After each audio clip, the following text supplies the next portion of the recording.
الحمد لله نحمده ونستعينه ونستغفره ونؤمن به ونتوكل عليه ونعوذ بالله من شرور أنفسنا ومن سيئات أعمالنا من يهده الله فلا مضل له ومن يضلله فلا هادي له ونشهد أن لا إله إلا الله وحده لا شريك له ونشهد أن سيدنا ونبينا ومولانا محمدا عبده ورسوله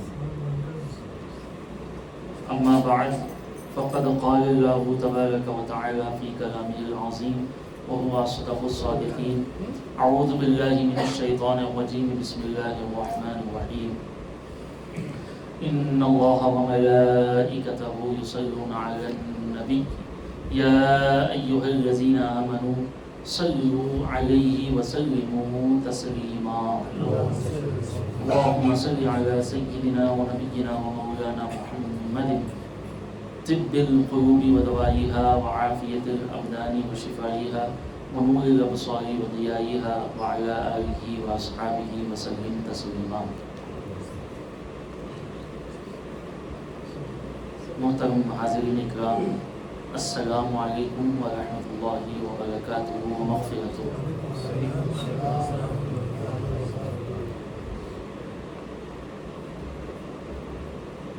شیخ عبد القادر جیلانی پیران پیر روشن ضمیر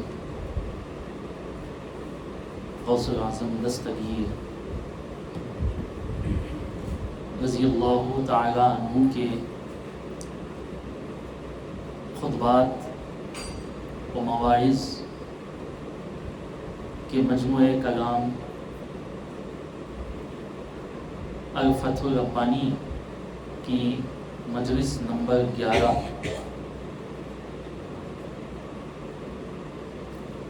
کا دوسرا جز انشاءاللہ تعالی ہم آج سنیں گے.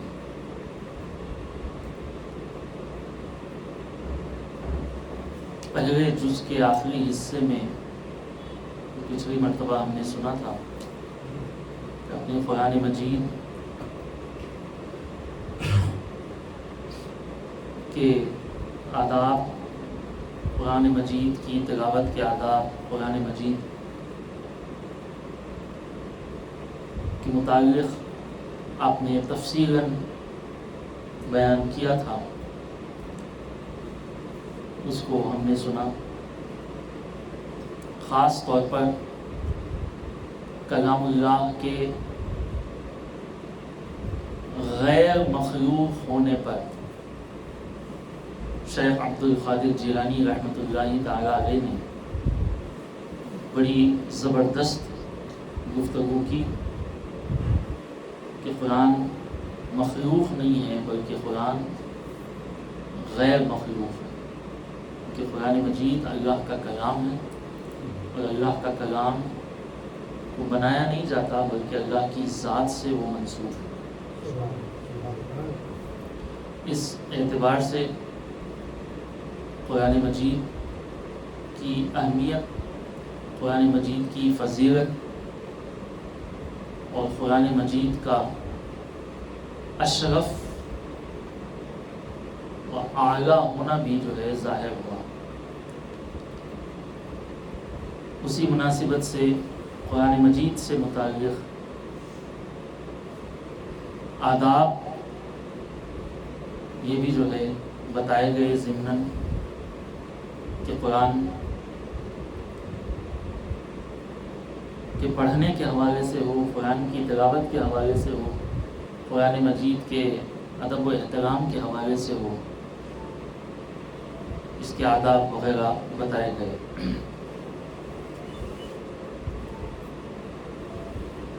آج اسی کے تسلسل میں کچھ باتیں ہیں اور بھی دیگر امور پر آپ نے خطاب کیا.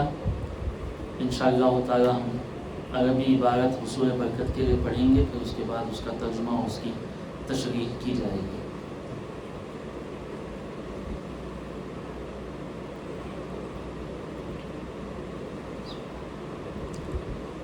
بسم اللہ الرحمن الرحیم.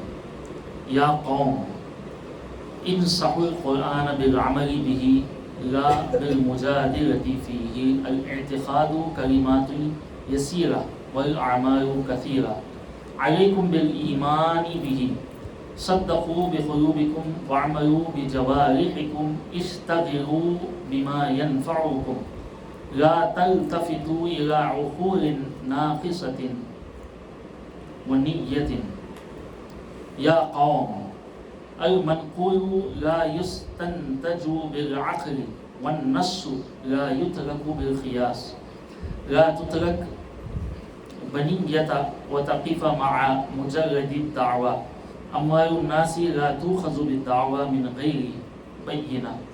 قال النبي صلى الله تعالى عليه وآله وسلم لو أخذ الناس بدعاويهم لأدعى قوم دماء قوم وأموالهم لكن البنية على المدعي واليمين على من أنكر. لا ينفع لسان عليم وقلب جاهل. عن النبي صلى الله تعالى عليه وسلم أنه قال أخوف ما أخاف على أمتي من منافق. عليم اللسان. يا علماء يا جهال يا حاذرون ويا غائبون استحيوا من الله عز وجل وانظروا بقلوبكم إليه.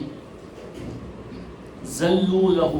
صبروا أنفسكم تحت مطارق قدره وألزموها بالشكر على نعمه. واصلوا الضياء بالظلام في طاعته.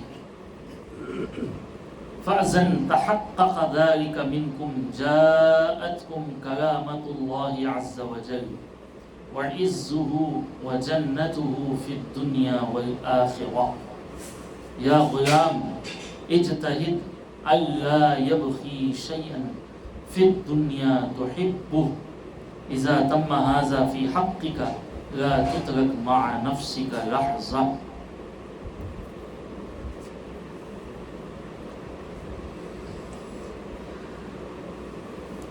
مجلس نمبر 11 کے دوسرے جز میں آپ نصیحت کرتے ہوئے ارشاد فرماتے ہیں یا قوم انصحوا القرآن بالعمل به.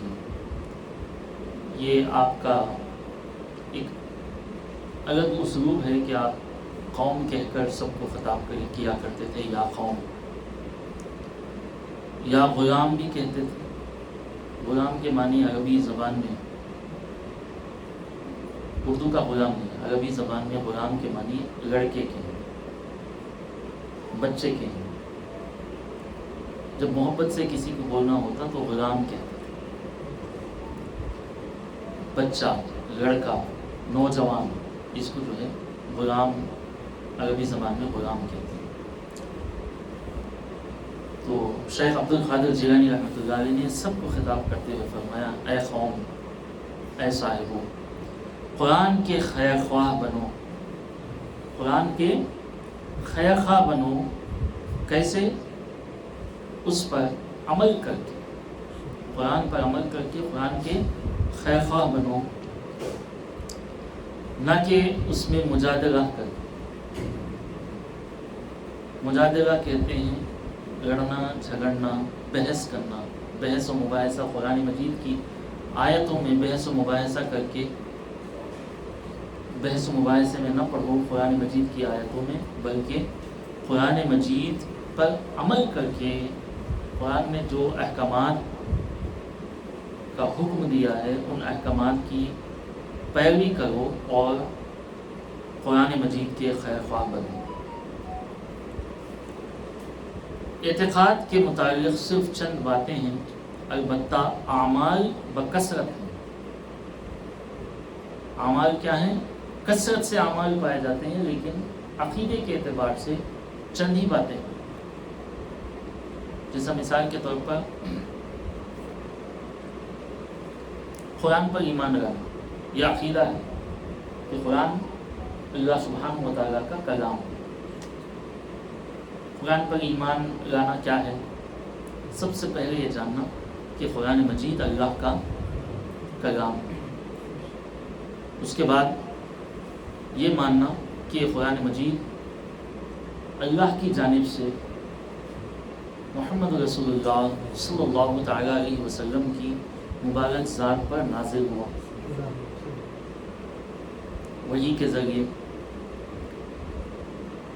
قرآن مجید کے تعلق سے عقیدے کی بس اتنی باتیں کہ قرآن اللہ کا کلام، قرآن غیر مخلوق ہے، قرآن مجید پیارے نبی صلی اللہ تعالیٰ علیہ وسلم پر نازل ہوا اللہ کی جانب سے وحی کے ذریعے۔ اعتقاد میں قرآن کے تعلق سے صرف اتنی باتیں ہیں کہ اب ایک لمحہ بھر میں جو باتیں میں نے بیان کی ہیں اس پر اگر کوئی ایمان لا گیا تو قرآن پر ایمان اس کا مکمل ہو گیا۔ لیکن آپ فرماتے ہیں قرآن مجید کے تعلق سے اعتقاد کی باتیں تو کم ہیں، لیکن عمل کے اعتبار سے اگر آپ لے لیں تو بکثرت پائی جاتی ہے۔ قرآن مجید نے نماز کا حکم دیا، قرآن مجید نے روزوں کا حکم دیا، قرآن مجید نے صدقے کا حکم دیا، قرآن مجید نے زکوٰۃ کا حکم دیا، قرآن مجید نے حج کا حکم دیا، قرآن مجید نے عمرے کا حکم دیا، قرآن مجید نے پیارے نبی صلی اللہ علیہ وسلم کی شان بیان کر کے قرآن مجید نے حضور اکرم صلی اللہ علیہ وسلم کا ادب بجا لانے کا حکم دیا، حضور کی تعظیم کا حکم دیا، حضور کی توقیر کا حکم دیا، قرآن مجید آپس میں صلح کرنے کا حکم دیا، قرآن مجید نہ جھگڑنے کا حکم دیا، قرآن مجید حسد نہ کرنے کا حکم دیا، قرآن مجید غیبت نہ کرنے کا حکم دیا، قرآن مجید بکثرت احکامات پر مبنی ہے۔ کئی احکامات قرآن مجید نے دی ہیں جس کا تعلق عمل سے ہے، جس کا تعلق عمل سے ہے۔ تو وہی بات بڑے پیر فرماتے ہیں عقیدے کی بات تو کم ہے، عمل بکثرت پائے گا۔ مثال صرف قرآن مجید کی میں نے دی، ہر چیز میں حضور اکرم صلی اللہ علیہ وسلم کے تعلق سے آپ سرکار دو عالم صلی اللہ علیہ وسلم پر ایمان لانا، یہ کیا ہے؟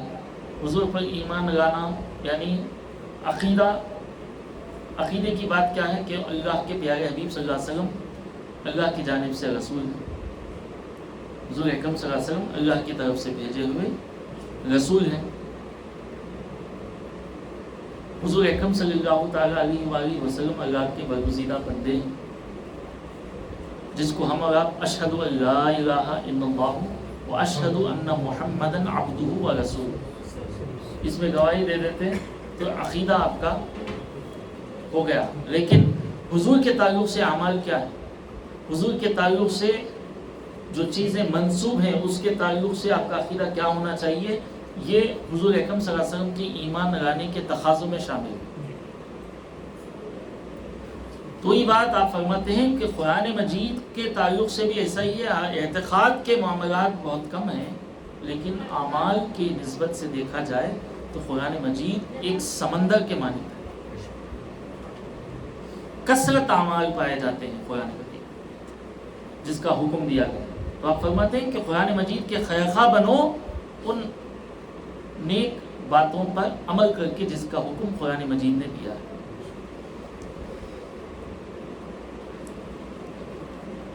تو فرمایا قرآن پر ایمان لانا ضروری سمجھو، اس کو سچا مانو اپنے دلوں سے اور عمل کرو اپنے اعضاء سے۔ دل سے قرآن مجید کو سچا جانو، اس کے احکامات کو دل سے مانو، ایمان لاؤ اس پر، لیکن اپنے اعضاء سے قرآن مجید پر کیا کرو؟ عمل کرو۔ یعنی قرآن مجید کے جتنے احکامات ہیں عمل کی نسبت سے، عمل کے حوالے سے، سب کا تعلق اپنے اعضاء سے۔ قرآن مجید نے ذکر کا حکم دیا، کثرت سے اذکر اللہ ذکرا کثیرا، جیسا آج ذکر کی محفل سجائی گئی، اذکر اللہ ذکرا کثیرا۔ تو ذکر کا تعلق کس عضو بدن سے ہے؟ زبان سے۔ زبان سے اللہ سبحانہ و تعالیٰ کا ذکر کرو۔ درود شریف پڑھنے کا حکم دیا قرآن مجید، ان اللہ و ملائکتہ یصلون علی النبی یا ایھا الذین آمنوا صلو علیہ وسلموا تسلیما اللہم صلی علی سیدنا و نبینا و مولانا محمد وعلی آلہ واصحابہ اجمعین. درود شریف پڑھنے کا حکم دیا، سلام پڑھنے کا حکم دیا. تو یہ اعضاء جس کا تعلق زبان سے، نماز کا حکم دیا جس کا تعلق یعنی جو آپ نماز میں جن اعضاء کا استعمال ہوتا ہے دیکھتے ہیں. وضو کا حکم دیا، اس کا بھی تعلق اعضاء بدن سے. تیمم کا حکم دیا، تیمم کا حکم دیا، اس کا بھی تعلق اعضاء بدن سے. بہرحال قرآن مجید نے جو احکامات نافذ کیے، جن کاموں کے کرنے کا حکم دیا ہے، ان سب کا تعلق اعضاء بدن سے. تو آپ فرماتے ہیں کہ قرآن پر ایمان دل سے رکھو اور یہ سچ مانو جانو کہ احکام خداوندی اللہ کی طرف سے ہیں، یہ حق ہیں. لیکن صرف زبانی اور دل سے مان کر زبان سے اخراج کر لینا کافی نہیں ہے، بلکہ اپنے تمام جسم کے اعضاء سے قرآن مجید پر عمل کریں. کتنی پیاری نصیحت ہے، عمل کرو.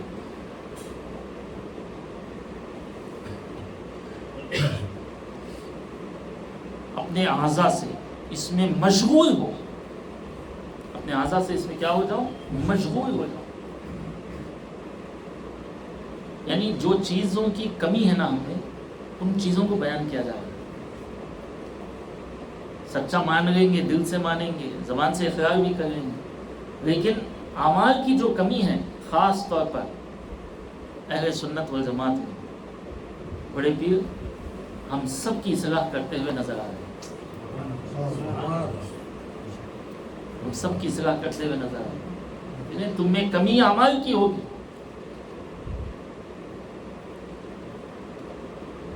اعمال، کیونکہ اعمال صالحہ جگہ جگہ قرآن مجید میں آپ دیکھیں جہاں ایمان کا ذکر آیا ہے وہاں اعمال صالحہ کا بھی ذکر ہے. جنت الفردوس کس کے لیے ہے؟ ان الذین آمنوا وعملوا الصالحات کانت لهم جنات الفردوس نزلا. قرآن مجید بیان کرتا ہے بے شک جو لوگ ایمان لائے اور نیک اعمال کیے، ان الذین آمنوا وعملوا الصالحات، جو ایمان لائے یعنی جس کے پاس محبت رسول ہے، تعظیم و ادب رسول کے ساتھ ایمان والا ہو گیا، اور اس کے بعد اس نے اعمال کیے ہیں، نیک اعمال کیے ہیں، نیک اعمال میں اپنی زندگی گزاری ہے، تو رب فرماتا ہے کانت لہم فی جنت الفردوس نزلا. تو اللہ رب العزت انہیں جنت الفردوس میں اس کی مہمان نوازی کرے گا. مہمان نوازی اس کی کس میں؟ جنت الفردوس میں. اور اس کی تفصیل کے ساتھ وہ اعمال صالحہ کیا ہیں جس کے بجا لانے پر جنت الفردوس میں مہمان نوازی کی جائے گی، اس کی تفسیر آپ کو قد افلح المؤمنون یعنی 18ویں پارے کی ابتدائی آیات میں اللہ رب العزت نے اس کی تفسیر بیان کی. اس کی طرف نہیں جاؤں گا. 18ویں پارے کی ابتدائی آیات میں اللہ رب العزت نے سورہ کہف کی آخری جو آیات ہیں جس میں اللہ رب العزت نے فرمایا ان الذین آمنوا وعملوا الصالحات کانت لهم جنات الفردوس نزلا، اس کی تفسیر اگر آپ کو ملنا ہے تو قرآن مجید نے ہی اس کی تفسیر دوسرے مقام پر 18ویں پارے میں بیان کی.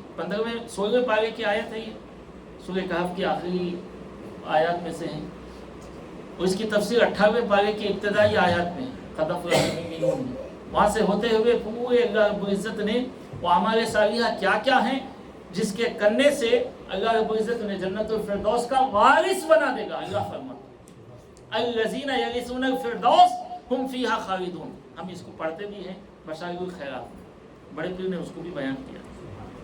الذین یرثون الفردوس ہم فیہا خالدون. اللہ ان صفات کے حاملین کو، یہ نیک اعمال کرنے والوں کو، یعنی ایک لمبی فہرست ہے اللہ رب العزت نے بیان کی ہے. بیان کرنے کے بعد اللہ رب العزت فرماتا ہے وہ لوگ جو ان اعمال صالحہ کو کرتے ہوئے ہیں، کرتے رہتے ہیں، اللہ رب العزت انہیں جنت الفردوس کا وارث بنا دے گا. اور کیسی مہمان نوازی ہوگی ان کی؟ ہم فیہا خالدون، ہمیشہ ہمیشہ اس میں رہیں گے، ہمیشہ ہمیشہ ان کی مہمان نوازی ہوتی ہے. بہرحال ایمان کے ساتھ عمل یہ بہت اہم چیز ہے. صرف ایمان لائیے یہ تو بڑی خوش نصیبی کی بات ہے، لیکن نور علی نور تب ہے جب ایمان کے ساتھ عمل ساتھ ہو، اور اسی کی ترغیب یہاں دلائی جا رہی ہے کہ اپنے اعضاء سے اس میں مشغول ہو جاؤ جو تمہیں مفید ہو، اور مت توجہ کرو ناقص اور کمزور عقلوں کی طرف. انہیں ویسا بولا، انہیں ایسا بولا، یہ سن لیے ہم وہ سنیں، یہ فلاں واٹس ایپ پہ بول رہا، فلاں اس میں یوٹیوب پہ بول رہا، انہیں ایسا بول رہا، انہیں ایسا بول رہا، گھر کا پڑوسی ویسا بول رہا.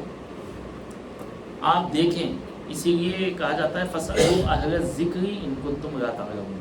قرآن مجید نے اس کی بھی رہنمائی کی.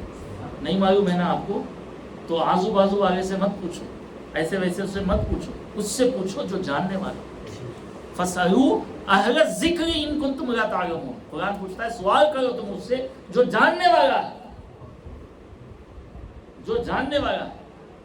لیکن افسوس فی زمانہ کہ لوگ جو ہے جاننے والوں کے پاس جاتے ہیں، نیم حکیموں کے پاس جاتے ہیں، نیم حکیموں کے پاس.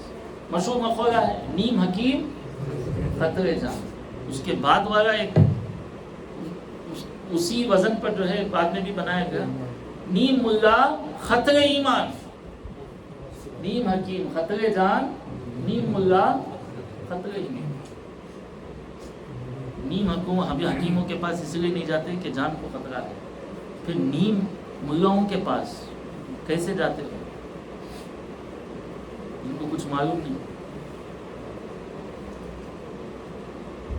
تو بہرحال اللہ کے پیارے حبیب صلی اللہ تعالیٰ علیہ وسلم نے بھی واضح طور پر یہی رہنمائی کی ہے ہماری. قرآن مجید کہ اس آیت مبارکہ کی روشنی میں نہیں جانتے ہیں تو جاننے والوں سے پوچھو. بڑے پیر بھی وہی فرماتے ہیں کہ ناقص عقل اور کمزور عقل والوں کے پاس مت پوچھو، کیونکہ اس کے پاس ہی کچھ نہیں ہے بتانے کے لیے. وہی ادھورا ہے، وہ آپ کو کیا بتائے گا. صاحبو یا قوم،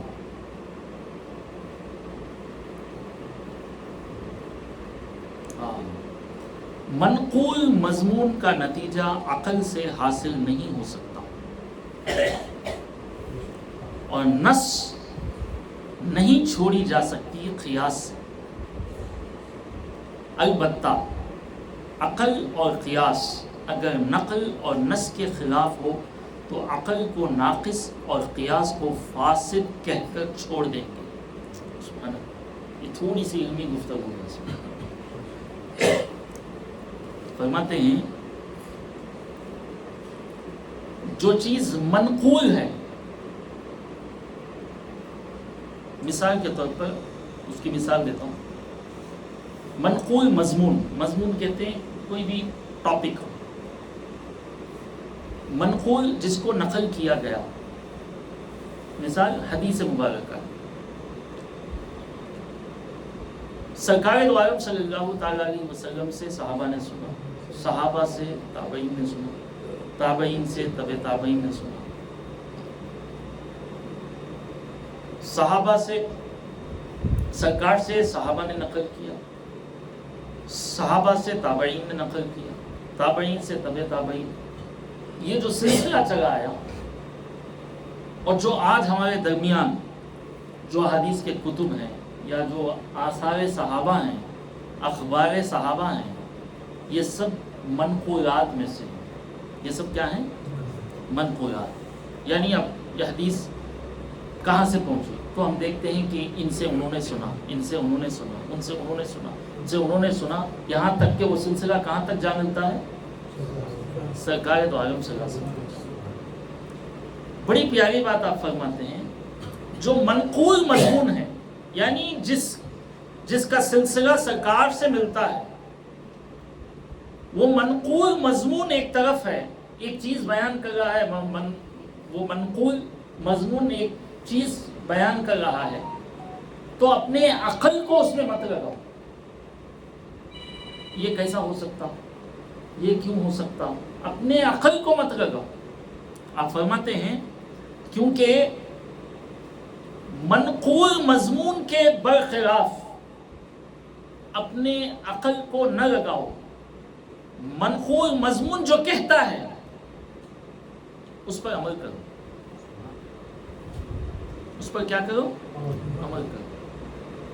اس کو مانو. مثال کے طور پر بات آسانی سے سمجھنے کے لیے ایک بات بتاؤں. آقا علیہ الصلوۃ والسلام کے کئی ایسے معجزات ہیں جس کا ذکر قرآن مجید میں نہیں، جس کا ذکر احادیث مبارکہ. کئی معجزات ہیں جس کا ذکر قرآن مجید میں بھی ہے، اور کئی معجزات ایسے ہیں جس کا ذکر حدیث مبارکہ. کئی احکامات ایسے ہیں اسلام کے جس کا ذکر قرآن مجید میں ہے، اور بعض احکامات ایسے ہیں جس کا ذکر قرآن مجید میں نہیں ہے لیکن حدیث مبارکہ میں. تو حدیث مبارکہ میں جو منقول ہے، جس مضمون کے تحت قرآن احادیث مبارکہ جس مضمون کو بیان کرتی ہیں، اس کو مانو. اس میں اپنی عقل کو نہ لڑاؤ. اس میں اپنی عقل کو مت لڑاؤ. جو بیان ہوا ہے، جو احادیث مبارکہ آپ کو پہنچی ہیں، اس کو ہو مان لو، اس پر عمل کرو. اس میں یہ کیسا ہو سکتا، وہ کیسا ہو سکتا. یہ سب معجزات ہیں سرکار دو عالم صلی اللہ علیہ وسلم. درخت حدیث مبارکہ ہے، حضور اکرم صلی اللہ علیہ وسلم ارشاد فرماتے ہیں. حضرت جابر بن عبداللہ انصاری رضی اللہ تعالیٰ عنہ ہیں، فرماتے ہیں کہ ہم جو ہے حضور اکرم صلی اللہ علیہ وسلم کے ساتھ تھے ایک سفر میں. تو حضور اکرم صلی اللہ علیہ وسلم ہم سب سرکار کے ساتھ ایک بڑے میدان میں پہنچے، وسیع میدان میں. آقا علیہ الصلوۃ والسلام کو ضرورت پیش آئی، حاجت پیش آئی، لیکن میدان وسیع تھا، آڑ اور آسرے کے لیے کوئی چیز نہیں تھی. حضرت جابر فرماتے ہیں آقا علیہ الصلوۃ والسلام دور ہوتے گئے، ہماری نظروں سے دور ہوتے گئے. ہمیں کہا کہ تم لوگ یہیں رکو. ہم حضور اکرم صلی اللہ علیہ وسلم کو دیکھ رہے ہیں، حضور صلی اللہ علیہ وسلم دور ہوتے گئے. بہت دور، کافی دور جو ہے دو درخت تھے، ایک تھا دائیں جانب، ایک تھا بائیں جانب. ایک درخت دائیں جانب تھا، ایک درخت بائیں جانب تھا. حضور اکرم صلی اللہ علیہ وسلم نے پہلے دائیں جانب والے درخت کے پاس پہنچے اور اس کی شاخ کو تھاما، شاخ کو تھاما اور اس سے کچھ کہا. حضرت جابر فرماتے ہیں ہم دیکھ ہی رہے ہیں کہ وہ درخت جس کی شاخ آقا علیہ الصلوۃ والسلام نے تھامی تھی، وہ درخت اپنے جڑوں سمیت اپنے اکھاڑتا ہوا حضور اکرم صلی اللہ علیہ وسلم کے ساتھ چلنے لگا. حضور کے ساتھ چلنے لگا. اور حدیث مبارکہ کے الفاظ ہیں ایسے چلنے لگا جیسے اونٹ والا اپنی اونٹ کی نوکیل پکڑ کے چلتا ہے. یعنی اونٹ والا محاور جو ہے اپنی جیسے اونٹ کی نوکیل پکڑ کر چلتا ہے، یعنی آگے وہ ہوتا ہے، پیچھے جو ہے اس کے ساتھ ساتھ اونٹ جس طرح چلتا ہے، اس طرح درخت اپنی جڑوں کو اکھاڑتے ہوا حضور اکرم صلی اللہ علیہ وسلم کے دست مبارک میں جو ہے اس کی شاخ تھی، اس کے آقا علیہ الصلوۃ والسلام کے پیچھے پیچھے چلنے لگا. پھر آقا علیہ السلام بائیں درخت کے پاس اور اس کی بھی ایک شاخ کو تھام، اور آقا علیہ الصلوۃ والسلام نے اس سے بھی کچھ کہا. تو وہ بھی اپنے جڑوں کو اکھاڑتا ہوا سرکار دو عالم صلی اللہ علیہ وسلم کے ساتھ چلنے لگا. یہاں تک کہ حضور اکرم صلی اللہ علیہ وسلم نے دونوں درختوں کو حکم دیا تو وہ دونوں درخت مل گئے، ایک دوسرے سے کیا ہو گئے؟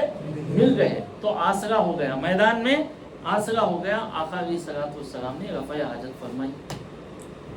اور حضرت جابر رضی اللہ تعالیٰ عنہ فرماتے ہیں میں دیکھ ہی رہا تھا، اس سوچ میں پڑ گیا کہ یہ درخت، دونوں درخت کس طرح اپنی جڑوں کو اکھاڑتے ہوئے حضور صلی اللہ علیہ وسلم کے ساتھ چل گئے. یہ سوچ میں ہی تھا، اچانک میری سوچ بیداری میں بدلی. پھر میں دیکھا کہ آقا علیہ الصلوۃ والسلام تشریف لا رہے ہیں، واپس آ رہے ہیں، اور میں نے دیکھا کہ وہ دونوں درخت اپنے اپنے مقام پہ چلے گئے اور اپنے جڑوں کے ساتھ پھر جو ہے اپنے مقام پر نصب ہو گئے. حدیث مبارکہ میں اور اپنی عقل یہ کیسا ہو سکتا؟ درخت کا اکھڑنا، کیسا آنا، یہ کیسا ہو سکتا؟ بڑے پیر وہی فرماتے ہیں منقول مضمون ہے، اس کے خلاف اپنی عقل مت لڑاؤ. منقول مضمون ہے، مان لو اس کو. پھر فرماتے ہیں منقول مضمون کا نتیجہ عقل سے حاصل نہیں ہو سکتا. عقل ہے اتنی، ہماری عقل سے کچھ بھی نتیجہ حاصل ہو نہیں سکتا. اگر تم منقول مضمون کے خلاف اگر اپنی عقل کا استعمال کرو گے تو نتیجہ یہی نکلے گا کہ آپ دائرہ اسلام سے باہر ہو جائیں. اپنی عقل کا استعمال نہیں کریں. کہا گیا ہے آمنا سلم.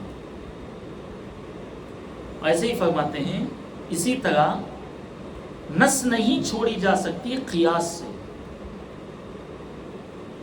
نس نہیں چھوڑی جا سکتی قیاس سے. نس کے معنی یہ اردو کے نس نہیں ہے، نس پکڑ کے بولے. نس قرآن کی کوئی آیت یا حدیث صحیح سے اگر کوئی بات ثابت ہو اس کو نص قطعی کہتے ہیں. کیا کہتے ہیں؟ یہ شرعی ٹرمینالوجی ہے، نص قطعی. نص کے معنی ایسی دلیل جو قرآن سے ہے یا حدیث صحیح سے ہے. صحیح روایات سے کوئی چیز ثابت ہو گئی یا قرآن مجید کی کوئی آیت نے کسی بات کو ثابت کیا، اس کو کہتے ہیں نص قطعی. کیا کہتے ہیں؟ نص قطعی. یہ علماء کے درمیان استعمال ہونے والی ٹرمینالوجی ہے، مدارس اسلامیہ میں استعمال ہونے والی ٹرمینالوجی. قرآن کی کوئی آیت یا صحیح روایت سے کوئی حدیث ثابت ہوئی اس کو کیا بولتے ہیں؟ نص قطعی. تو آپ فرماتے ہیں نص نہیں چھوڑی جا سکتی قیاس سے. قیاس مانی اپنی عقل سے سوچ کر کوئی حکم لے آنا. یعنی آپ فرماتے ہیں قرآن مجید کی ایک آیت صاف صاف کوئی حکم بیان کر رہی ہے یا حدیث مبارکہ میں صاف صاف کسی حکم کو بیان کیا گیا ہے، اس کے مقابلے میں، اس قرآن اور حدیث کے دلیل کے مقابلے میں آپ اپنی عقل کو لڑا کے آپ اپنی عقل سے کوئی نیا حکم نہیں بنا سکتے. آپ وہی فرماتے ہیں قیاس کی بنیاد پر نص قطعی کو چھوڑا نہیں جا سکتا. پہلے دیکھا جائے گا کوئی بھی حکم قرآن میں ہے کیا، صاف صاف بیان ہو گیا تو ختم ہے، نص ثابت ہے، عمل کر. اگر قرآن میں ڈائریکٹ آپ کو پورا ایکسپلینیشن نہیں ملا تو حدیث مبارکہ کی طرف رجوع کیا جائے گا. حدیث رہنمائی کرتی نظر آئیں گی.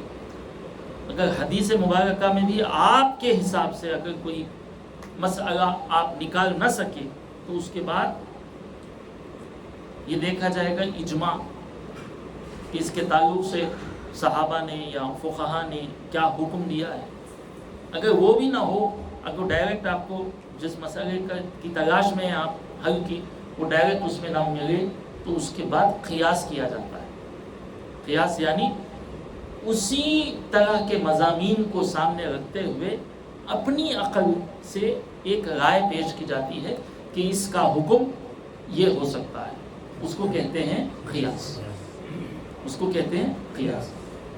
اور اہل سنت والجماعت میں یہ چاروں چیزیں درست ہیں: قرآن، حدیث، اجماع، قیاس. قرآن، حدیث، اجماع اور قیاس. اب جیسا کہ اس کی بھی مثال میں آپ کو دے دوں. فی زمانہ روزے کی حالت میں انجیکشن ڈالنا، انجیکشن روزے کی حالت میں، یا روزے کی حالت میں آنکھ میں ڈراپس ڈالنا، اس کا ڈائریکٹ حکم آپ قرآن سے نہیں نکال سکتے. حدیث مبارکہ میں اس طرح کا ڈائریکٹ آپ کو مضمون نہیں ملے گا. فقہاء اکرام جیسا کہ حضرت امام اعظم ابو حنیفہ ہو، امام شافعی ہو، امام مالک ہو، امام احمد بن حنبل ہو، ان کے بھی فقہ میں آپ کو ڈائریکٹ، کیونکہ وہ زمانے میں نہ انجیکشن کا کانسیپٹ تھا نہ ڈراپس کا کانسیپٹ تھا، یا اور آگے چل کے دیکھا جائے تو جدید جو مسائل ہیں، جدید یعنی مسائل جدیدہ جو آج کے دور میں پائے جاتے ہیں وہ اس زمانے میں نہیں تھے، تو اس کا حکم بھی اس زمانے میں پایا جانا یہ مشکل ہے. تو نہ قرآن میں ڈائریکٹ آپ کو ملے گا، نہ حدیث مبارکہ میں ڈائریکٹ آپ کو ملے گا، نہ اجماع میں ملے گا. تو علماء اکرام بیٹھ کر قیاس کرتے ہیں کہ یعنی اس کا حکم کیا ہو سکتا ہے. تو اس کے نزدیک جو چیزیں پائی جاتی ہیں اس کو سامنے رکھ کر قرآن، حدیث اور فقہ کو سامنے رکھ کر ایک مسئلے کو مستنبط کیا جاتا ہے، اس مسئلے کا حل نکالا جاتا ہے. یہ اپنی رائے سے نکالا جاتا ہے. سامنے قرآن اور حدیث اور فقہ کی باتوں کو سامنے رکھ کر جو رائے سے نکالا جاتا ہے اس کو کہتے ہیں قیاس. اور قیاس کرنے والا مجتہد کہلاتا ہے. قیاس کرنے والا مجتہد کہلاتا ہے. اجتہاد، وہی اجتہاد جس کو عرف عام میں جو ہے ہم اجتہاد بھی کہتے ہیں. تو اجتہاد کرنے والا قیاس کرتا ہے، اس کی وجہ سے وہ اجتہاد کرنے والا مجتہد کہلاتا ہے. تو بڑے پیر فرماتے ہیں نص قطعی کسی چیز کی ہے، یعنی قرآن میں صاف صاف حکم ہے یا حدیث میں صاف صاف حکم ہے، اس کے خلاف آپ اپنے قیاس کو، اپنی رائے کو نہیں پیش کر سکتے، کیونکہ نص قطعی نہیں چھوڑی جا سکتی. اور اگر ایسا ہوا تو قیاس کو چھوڑ دیا جائے گا، فاسد سمجھایا جائے گا، اور عقل کو ناقص سمجھ کر جو ہے چھوڑ دیا جائے گا. بہرحال اس جملے کا جسٹ یہ ہے کہ قرآن اور حدیث کے مقابلے میں اپنی رائے، اپنی عقل، اپنی سوچ فاسد ہے. کیا ہے؟ فاسد ہے. مثال کے طور پر مثال پیش کر دوں سنت النبی صلی اللہ علیہ وسلم کے حوالے سے. صاف صاف حکم ہے قرآن حدیث مبارکہ. قرآن میں کیا حکم ہے؟ ما آتاکم الرسول فخذوہ وما نہاکم عنہ فانتہوا. رسول اللہ صلی اللہ علیہ وسلم نے جو تمہیں حکم دیا ہے اس کو لے لو. رسول نے جو چیز دی ہے اس کو لے لو، اور جس سے منع کیا ہے باز آ جاؤ. قرآن میں حکم ہے. حدیث مبارکہ میں آقا علیہ الصلوۃ والسلام نے داڑھی کے چھوڑنے کا حکم دیا ہے. صاف صاف حکم ہے، قصوا الشوارب واعفوا اللیل، داڑھی کو بڑھاؤ. اب کوئی اپنی عقل لگائے، داڑھی رکھنے سے بوڑھا نظر آؤں گا، داڑھی رکھنے سے کوئی فلاں ہوگا، کسی کو پسند نہیں آئے گا، داڑھی رکھے تو بچے نپو بولتے، داڑھی رکھے تو بیوی بولے کہ کیا ابھی بوڑھے ہو گئے، فلاں ہے فلاں ہے. اپنی عقل لگائے، اپنی عقل لگائے. نص قطعی ثابت کرتی ہے کہ داڑھی چھوڑو، اور بھی کیسا؟ سنن مؤکدہ میں سے، سنن مؤکدہ میں سے تاکید کے ساتھ جس کو بیان کیا گیا. لیکن وہ سب ایک طرف اپنی عقل لگاتے ہیں، اپنی رائے، اپنا دل جو بولا وہ کرتے ہیں. بڑے پیر وہی فرماتے ہیں اس کو چھوڑو، یہ فاسد ہے. یہ تمہاری رائے قرآن حدیث کے مقابلے میں جو آتی ہے، جو قرآن اور حدیث کے برخلاف تم سے جو کام کرواتی ہے، ویسا قیاس، ویسی رائے، ویسی بات کیا ہے؟ فاسد ہے. اور ویسی عقل جو تمہیں یہ سوچ میں ڈالی ہے، سوچ میں پڑے ہو کہ داڑھی رکھنا نہیں رکھنا، داڑھی رکھنا نہیں رکھنا، اس سوچ میں پڑے ہو، بڑے پیر فرماتے ہیں ویسی عقل ناقص عقل. ویسی عقل کیا ہے؟ ناقص عقل. قرآن و حدیث کے مقابلے میں اپنی عقل کو مت دوڑاؤ. پھر فرمایا ثبوت کو چھوڑ کر محض دعوے کے ساتھ قائم مت رہو، کہ لوگوں کے مال ثبوت کے بغیر محض دعوے سے نہیں لیے جا سکتے. خالی دعویٰ ہے، کوئی ثبوت نہیں ہے، فائدہ نہیں ہے. آپ عدالت میں بھی گئے تو ثبوت مانگو. خالی دعویٰ ہے تو آپ کو آپ کی چیز مل جاتی کیا؟ نہیں، ثبوت مانگا جاتا. فرماتے ہیں ثبوت کو چھوڑ کر محض دعوے کے ساتھ قائم مت رہو. عقل اور قیاس، اپنی رائے قرآن اور حدیث کے مقابلے میں ایسے ہے جیسے صرف دعویٰ ہے، اور قرآن حدیث کی جو بات ہے وہ ثبوت ہے، وہ دلیل ہے، وہ حجت ہے، وہ نص ہے. اس کے مقابلے میں کوئی چیز نہیں ٹھہر سکتی. نبی کریم صلی اللہ علیہ وسلم نے فرمایا ہے کہ اگر لوگ محض دعوے سے کامیاب ہو جاویں تو بہت سے لوگ دعویٰ کرنے لگیں لوگوں کے خون کے، اور بہت سے لوگ دعویٰ کرنے لگے لوگوں کے اموال کے، لیکن بار ثبوت ہے، بار کیا ہے؟ ثبوت ہے۔ آقا علیہ السلام کی حدیث مبارکہ آپ نے پیش کی، اور میں صرف دعوے سے اگر کوئی کام چل جاتا تو کوئی بھی کسی کے خون کا دعویٰ کرتا، کوئی بھی کسی کے مال کا دعویٰ کرتا بغیر ثبوت کے، ایسا نہیں ہے۔ ثبوت کا ہونا ضروری ہے، اور ثبوت ہمیں اسلامی احکامات میں کون سی چیز ہمیں دیتی ہے؟ قرآن اور حدیث۔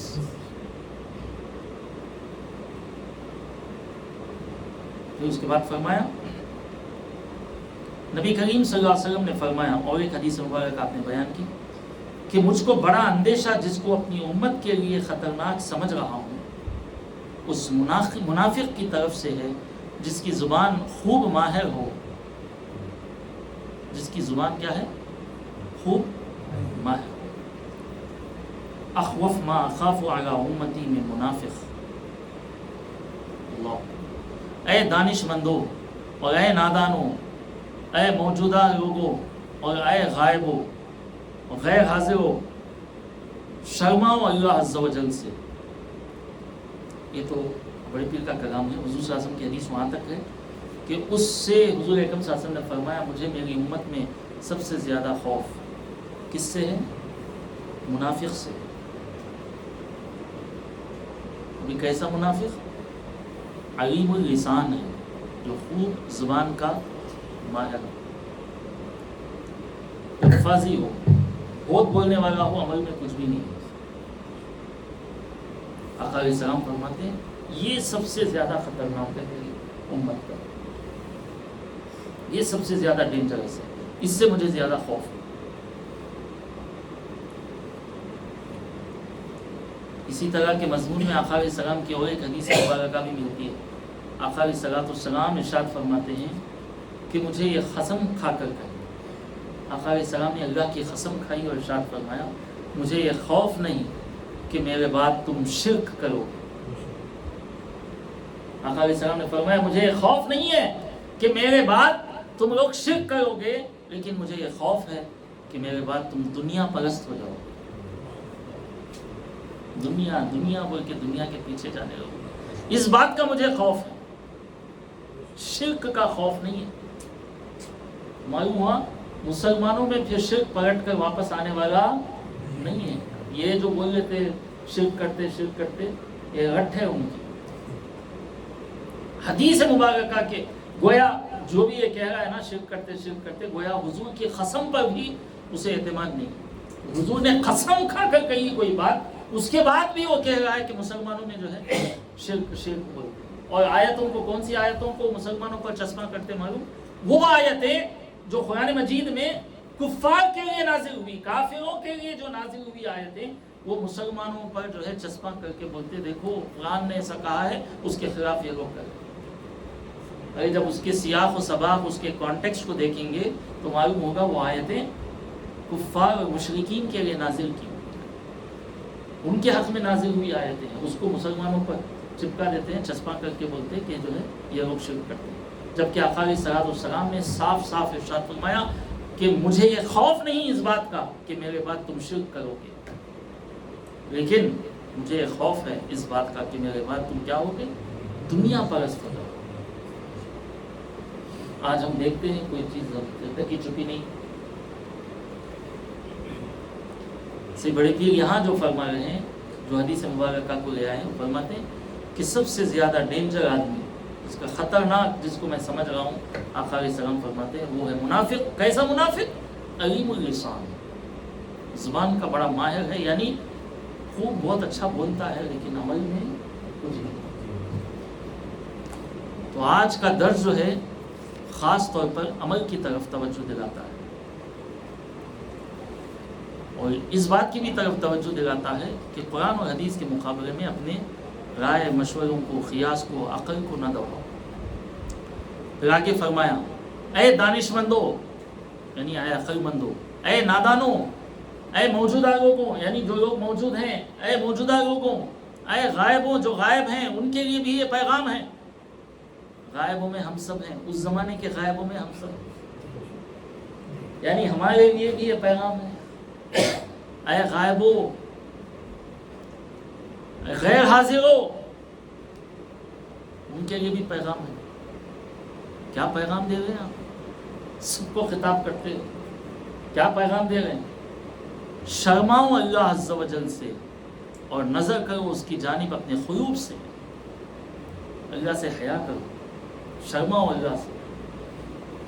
گناہ کرنے سے, اللہ کی نافرمانی اور معصیت کرنے سے اللہ سے کیا کرو؟ شرماؤ. اتنی نعمتیں دیا ہے, اس کے باوجود ہم جو ہے اس کی ناشکری کرتے ہیں, اس کی نافرمانیاں کرتے ہیں, اس کی نافرمانی کرتے ہیں. شرماؤ اللہ سے, کیونکہ جو بے حیا ہوتا ہے, آقا علیہ السلام کی حدیث ہے, جو بے حیا ہو وہ جو چاہے کرے. جو بے حیا ہو وہ جو چاہے کرے. تو حیا ایمان کے جز میں سے. حیا کیا ہے؟ ایمان کے جز میں سے, ایمان کے شعبے میں سے. الحیاء شعبۃ من الایمان. حیا ایمان کے شعبے میں سے ہے, ایمان کے جز میں سے. جو بے حیا ہے وہ جو چاہے کرے. بڑے پیر فرماتے ہیں اللہ سے حیا کرو, یعنی نافرمانی کرنے سے, اللہ کی معصیت, نافرمانی, گناہوں سے اللہ سبحانہ و تعالیٰ سے حیا کرو. اس کے سامنے پستی اختیار کرو, عاجزی, انکساری, پستی اختیار کرو. اکڑ کر نہ چلو, اکڑ کر انا کے مستی میں نہ رہو. جو کچھ دیا ہے وہ دیا ہے, تمہارا ہمارا کچھ نہیں ہے. وہ لے لے تو سب ختم, وہ لے لے تو سب ختم, وہ دے دے تو سب کچھ ہے. تو دینے والا وہ ہے, لینے والا وہ ہے, تمہارے اختیار میں کچھ نہیں. تو کرتے کس بات کو؟ رب کی بارگاہ میں پستی اختیار کرو. ایسی پستی جیسا فقیر آ کے مانگتا ہے, ایسی پستی. کیوں؟ کیونکہ ہم سب فقیر ہیں رب کی بارگاہ کے. رب کریم نے خود ارشاد فرمایا سورہ محمد کی آخری آیت صلی اللہ علیہ وسلم, واللہ الغنی وانتم الفقراء. اللہ فرماتا ہے غنی تو وہ ہے اور تم سب فقیر ہو. فقیر رہ کر اکڑتے ہو. بڑے پیر فرماتے ہیں, نصیحت کرتے ہیں, اس کے سامنے پستی اختیار کرو.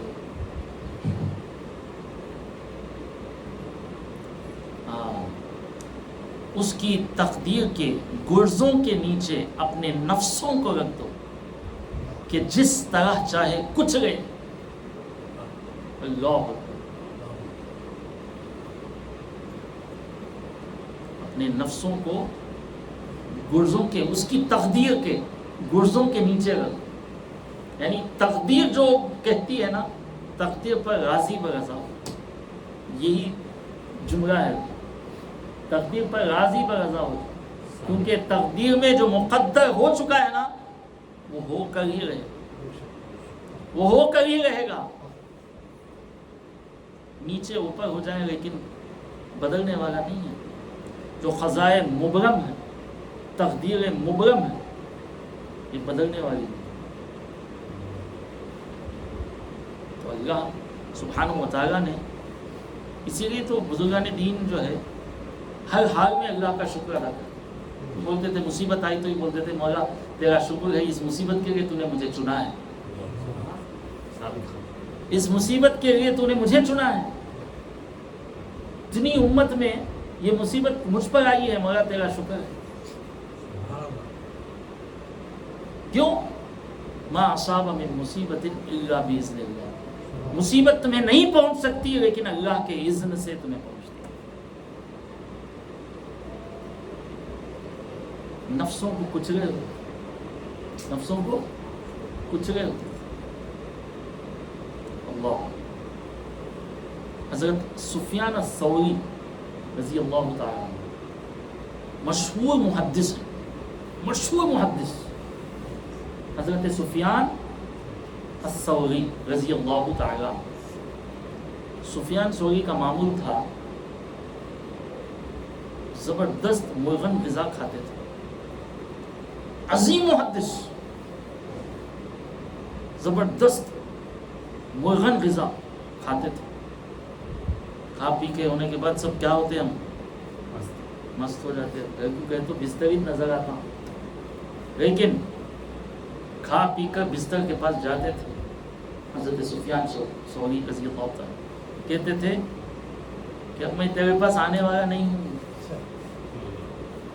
تیرے پاس آنے والا نہیں ہوں. اور اپنے نفس سے خطاب کرتے، تو نے جو چاہا میں تجھے دے دیا،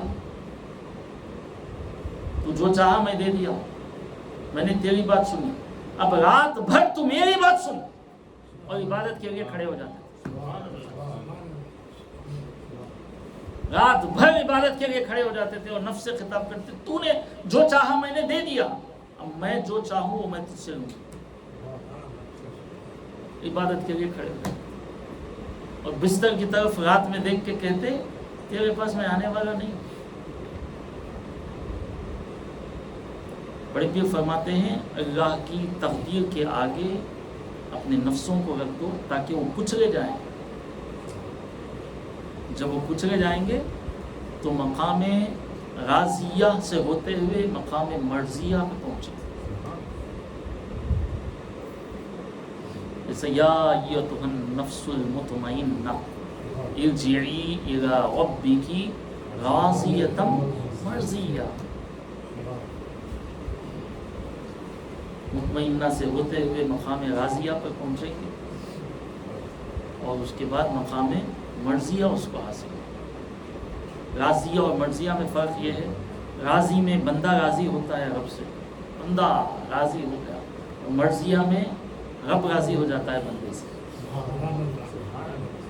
رب راضی ہو جاتا ہے. راضیہ میں بندہ رب کی مرضی پر چلتا ہے اور مقام مرضیہ میں رب بندے کی مرضی پر چلتا ہے.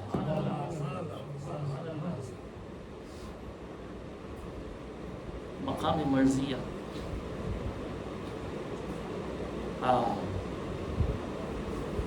بندہ جو چاہے وہ کرتا ہے، رب وہ کرتا ہے جو بندہ چاہتا ہے. مقام مرضیہ اللہ جو انبیاء علیہ الصلوۃ والسلام کو خصوصی طور پر اور بعض اولیاء اکرام کو اللہ رب العزت نے یہ مقام مرضیہ کا منصب پر فائز کیا.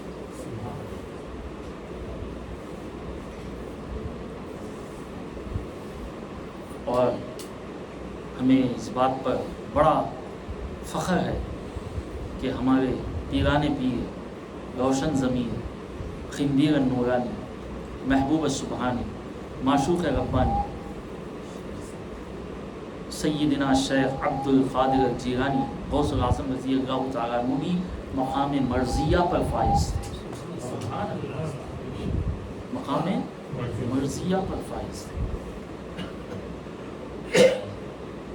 مقام مرضیہ پر فائز ہونے والوں کا مقام وہ ہوتا ہے کہ جب وہ کھاتے نہیں ہیں نا تو رب منوا کر کھلاتا ہے.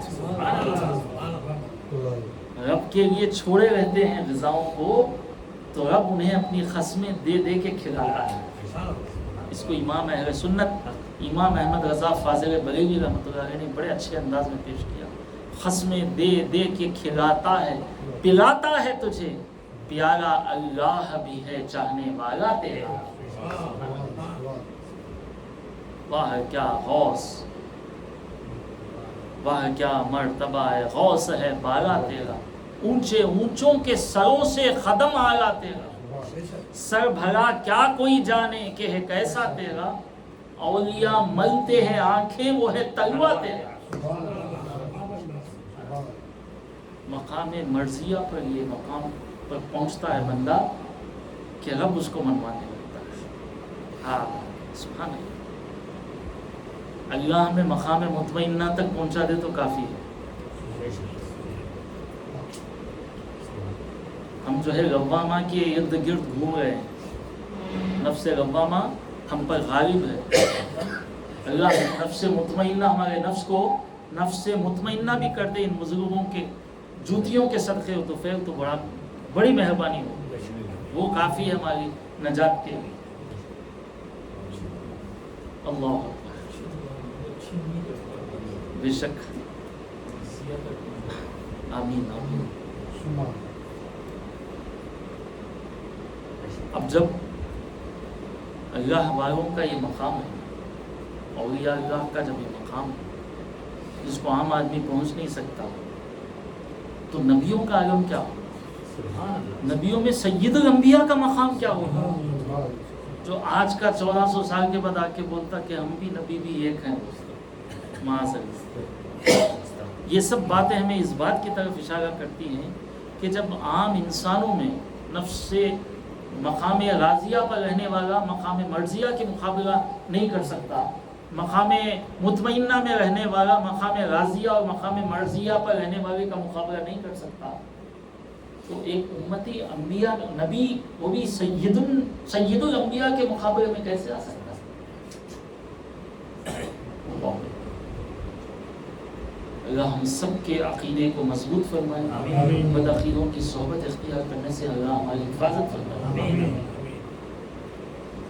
بدعقیدوں سے کوئی ہمارا رشتہ ناتا نہیں، اگر وہ حضور کا نہیں تو ہمارا. یہ تعلیم ہمیں صحابہ سے ملی. یہ تعلیم ہمیں کہاں سے ملی؟ صحابہ سے ملی. جو حضور کا نہیں وہ ہمارا. یہ ہمارے پڑوسی کا، سامنے والا روز باہر نکلتا، حضور کا نہیں تو ہمارا نہیں. صلی اللہ علیہ وسلم. مشہور واقعہ ہے، صحابی رسول کا نام ذہن میں نہیں آتا. حضور اکرم صلی اللہ علیہ وسلم کی پر ایمان لے آئے تھے. جب ماں کو معلوم ہوا، ماں کافرہ تھی، ماں کو معلوم ہوا، ماں بولنے لگی میں تو انہیں برا بھلا کہنے والی، تو ایمان لے آیا ہوں پر جب میں کھانا نہیں کھاؤں. بوڑھی ماں تھی اور ماں سے بہت محبت کرنے والے تھے. ماں سے بہت محبت کرنے والے صحابی رسول تھے. ماں کو معلوم ہوا کہ بیٹے نے اسلام قبول کیا ہے، اور ماں کیا تھی؟ آقا علیہ الصلوۃ والسلام کی شان میں بےہودہ باتیں کرنے والی تھی. اب آ کے اسلام قبول کیا کہ بولے ماں اسلام میں قبول کر لیا ہوں، اب میں محمد رسول اللہ صلی اللہ علیہ وسلم کی شان میں کوئی بھی ایسی بات نہیں سننا چاہتا جو حضور اکرم صلی اللہ علیہ وسلم کو بھی اذیت پہنچانے والی اور مجھے بھی اذیت اور تکلیف پہنچانے. ماں بولی میں کھانا نہیں کھاؤں گی، میں بھوکی رہوں گی، یہاں تک کہ میں مر بھی جاؤں گی، اور لوگ کہیں گے کہ کیسا بیٹا ہے، دیکھو ماں کو مار دیا. وہ ماں کہنے لگی لوگ کہیں گے تانا دیں گے تجھے، لوگ تجھے تانا دیں گے، تو ماں کا قاتل ہے. اور ماں کہنے لگی ماں کو تو نے چھوڑ دیا اور نئے دین کو قبول کیا، اور نئے دین لانے والے سے اتنی محبت ہو گئی کہ تو نے ماں کو بھی چھوڑ دیا. تو صحابی رسول کہنے لگے ماں میری محبت تیرے ساتھ رہے گی اس وقت تک جب تک تو محمد رسول اللہ صلی اللہ تعالیٰ علیہ وسلم کے تعلق سے بدگوئی نہ کرے، برا بھلا نہیں بولے گی، گستاخی نہیں کرے گی، جب تک میری محبت تیرے ساتھ ہو. اگر تو بدگوئی کی تو کوئی محبت نہیں. ماں کہنے لگی میں بھوکا رہوں گی. حدیث مبارکہ میں آیا بھوکی رہی، ایک دن بھوکی رہی، دوسرے دن بھوکی رہی، تیسرے دن بھوکی رہی، یہاں تک کہ موت کے قریب پہنچ. لیکن بیٹے نے نہ اسلام کو چھوڑا نہ دامن رسول کو چھوڑا. بیٹا دیکھ رہا ہے، بیٹا کہہ رہا ہے ماں تو اپنے اوپر ظلم کر گئی ہے، میں تو کسی بھی حال میں دامن رسول کو چھوڑنے والا نہیں ہوں. اگر تو مرتی ہے تو تیری موت مجھے پسند ہے، لیکن دامن رسول کو نہیں چھوڑ، دامن رسول کو نہیں چھوڑ. حدیث مبارکہ میں 3 روز کچھ بھی کھائی نہیں وہ بوڑھی، 3 روز نہ کچھ کھائی نہ کچھ پی، یہاں تک کہ موت کے قریب پہنچ گئی. اب اس کے بعد جب موت نظر آنے لگی اس کے قریب تو کھانا بھی کھا لیا، پانی بھی پی لیا. بھوکی کتنے دن رہیں گی؟ کھانا بھی کھا لیا، پانی بھی پی لیا. سمجھ گئی کہ میرا بچہ جو ہے اب چھوڑنے والا ہے. کہنے کا مطلب یہ ہے حضور اکرم صلی اللہ علیہ وسلم کے مقابلے میں کوئی رشتہ دار نہیں ہے اگر وہ سرکار دو عالم صلی اللہ علیہ وسلم کا گستاخ اور بے ادب. یہی ہمیں تعلیم صحابہ سے ملی ہے. تو بڑے پیر نے فرمایا اپنی نفسوں کو اللہ کی تقدیر کے آگے کچلنے کے لیے چھوڑ دو. اللہ کی تقدیر کچل دے گی تمہاری نفسوں. نفسوں پر لازم کرو اس کی نعمتوں کا شکر ادا کرنا اور اس کی فرما برداری میں روشنی کو اندھیروں سے ملا دو کہ رات دن طاعت میں لگے رہو کہ جب تمہاری یہ حالت ہو جائے گی تب اللہ کا اکرام, اس کا احترام اور اس کی جنت تمہارے پاس آ جائے گی. سبحان اللہ, کیا پیاری بات فرمایا اپنی نفسوں پر لازم کر لو کہ وہ اللہ کی نعمتوں کا شکر ہے. آخری عبارت ہے, فرماتے ہیں اپنی نفسوں پر لازم کر لو اس بات کو کہ اللہ کا شکر بجا, یعنی ہر حال میں مصیبت آئے تو بھی شکر اللہ, شکر اللہ, شکر اللہ. اتنے عادی بنا لو کہ کچھ بھی ہو آپ کی زبان سے بس ایک ہی لفظ نکلے, شکر الحمدللہ. فرماتے ہیں لازم کر لو اپنی نفسوں. کیوں؟ کیونکہ سمجھو خوشی بھی دینے والا وہ ہے, غم بھی دینے والا وہ ہے. مصیبت آتی بھی اس کی طرف سے ہے, مصیبت ٹلتی بھی اسی کی طرف سے. جب سب چیز اس کی طرف سے ہے تو آپ کا حیج کیا؟ تو جو ہے الحمدللہ, جو ہے الحمدللہ. سبحان اللہ, کیسی نصیحت ہے, دل میں اندر تیر کی طرح جا کے لگی. الحمدللہ نفسوں پر جو ہے لازم کر لو اللہ کی نعمتوں کا شکر ادا کرنا اور اس کی فرما برداری میں روشنی کو اندھیروں سے ملا دو. اللہ, روشنی کو اندھیروں سے ملا دو سے مراد کیا ہے؟ دن رات. یہ استعارتاً اردو زبان میں ایسا کہا جاتا ہے, عربی میں ہے اس کا جو ترجمہ کیا گیا استعارتاً کہا جاتا ہے دن رات, صبح سے شام تک. ابو الفیام میں ہم بولتے ہیں صبح سے شام تک, یعنی دن رات اللہ کی طاعت میں لگے رہو. ایسے لگے رہو کہ روشنی یعنی دن کی روشنی, دن کا اجالا رات کے اندھیرے میں مل جاتے. اس کی طاعت میں لگو.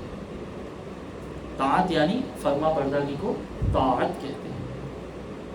طاعت میں لگو. جب تمہاری یہ حالت ہو جائے گی, کیسی حالت؟ ہمیشہ اللہ کا شکر ادا کرنا, نفس کو تقدیر کے آگے چھوڑ دیے, یعنی جو ہوتا مقدر میں دیکھا جائے گا. ہم کو جو کام کرنا ہے وہ ہم کرتے رہیں گے, اس کا نتیجہ اللہ سبحانہ و تعالیٰ کے ہاتھ. تقدیر پر چھوڑ دینے سے معنی یہ نہیں کہ آپ ایسے ہی بیٹھ جاؤ, کچھ بھی نوکری مت کرو, تقدیر میں ہے تو کھانا آئے گا, کھانا کھانا, یہ معنی مراد نہیں ہے. یہ معنی مراد نہیں ہے. نتیجہ جو آپ کے عمل کا, آپ کی کوشش کا, آپ کی جستجو کا جو نتیجہ ہوگا نا, نتیجے کی طرف نہ دیکھو, نتیجہ جو ہوگا اللہ کی طرف سے. آپ کو جو کرنا ہے کرو, جس کا حکم دیا گیا ہے وہ کرو.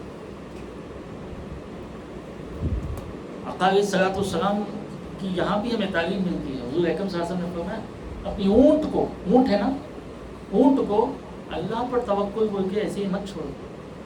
اونٹ کو رسی سے باندھنے کے بعد اللہ پر توکل کرو کہ اللہ سبحانہ و تعالیٰ اس کی حفاظت کرے. نہیں, اللہ توکل بول کے اس کو نہ چھوڑو.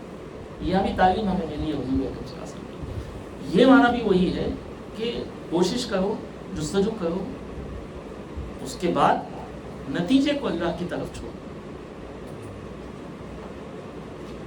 اور اللہ کی نعمتوں کا شکر ادا کرتے رہو, اس کی فرما برداری کرتے رہو, دن رات اس کی فرما برداری کرو. تو جب تمہاری یہ حالت ہو جائے گی, بڑے بھی فرماتے ہیں, تب اللہ سبحانہ و تعالیٰ کا اکرام, اللہ سبحانہ و تعالیٰ کا احترام اور اس کی جنت تمہارے پاس آ جائے گی. تمہیں جنت کی طرف جانے کی ضرورت نہیں ہوگی, جنت تمہارے پاس آ جائے گی. جنت تمہارے پاس آ جائے گی. یعنی یہ سب کرو گے تو جنت میں جاؤ گے کہنا اور ہے, یہ سب کرو گے تو جنت تمہارے پاس آ جائے گی. سبحان اللہ. یعنی جنت تو آسانی سے مل جانے والی چیز ہے اگر یہ کام کرتے ہو. یہ جو ہے آپ فرماتے ہیں,